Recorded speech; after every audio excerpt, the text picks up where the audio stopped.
राज्य शासनाने सर्व राजकीय पदावरील तसेच शासकीय कार्यालयातील अधिकाऱ्यांनी आपल्या नामफलकावर स्वतःच्या नावानंतर आईचे नाव लिहिण्याचा नियम 1 मे पासून राज्यात लागू केला। याची सुरुवात मुख्यमंत्री एकनाथ शिंदे व उपमुख्यमंत्री देवेंद्र फडणवीस, अजित पवार यांनी केली। त्यानंतर प्रशासकीय कार्यालयातील अधिकाऱ्यांनी या नियमांची अंमलबजावणी केल्याचे अमरावती जिल्ह्यात तरी ऐकिवात नाही। अमरावतीच्या चांदुरबार तालुक्यात मात्र तहसील कार्यालयामधील निवडणूक नायब तहसीलदार प्रथमेश मोहोड यांनी या नियमाची अंमलबजावणी करून प्रथमेश मीना गजानन मोहोड असा नामफलक निवडणूक विभागाच्या कक्षाच्या प्रवेशद्वारावर लावला। प्रथमेश मोहोड हे या नियमाचे पालन करणारे जिल्ह्यातील पहिले अधिकारी ठरले असावेत अशी चर्चा आहे। अमरावती जिल्ह्यात प्रथमच चांदूरबाजार तहसील कार्यालयातील निवडणूक विभागाचे नायब तहसीलदार तथा कार्यकारी दंडाधिकारी यांच्या निवडणूक विभागाच्या प्रवेशद्वारावर लावण्यात आलेल्या पाटीवर आईचे नाव झळकले।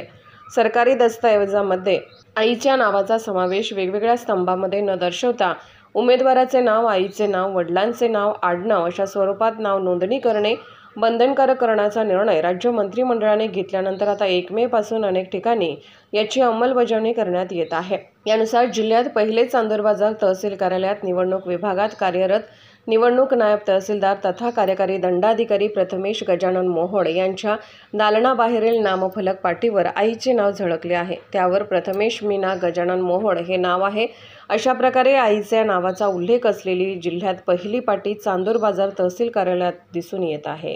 दिनांक 14 मार्च 2024 रोजी महिला व बालविकास विभागाचा एक शासन निर्णय आलेला आहे। त्या शासन निर्णयानुसार दिनांक 1 मे 2024 पासून यापुढे संपूर्ण दस्तऐवजावर जे सर्व यानंतरचे विद्यार्थिनी आहेत त्यांच्या शालेय दस्तऐवजावर त्यांच्या आईचं नाव येणार आहे। म्हणजे समजा त्याचं स्वतःचं नाव, त्यानंतर आईचं नाव, वडिलांचं नाव आणि त्यांचं आडनाव अशा पद्धतीनं ती शासन निर्णय जो आहे।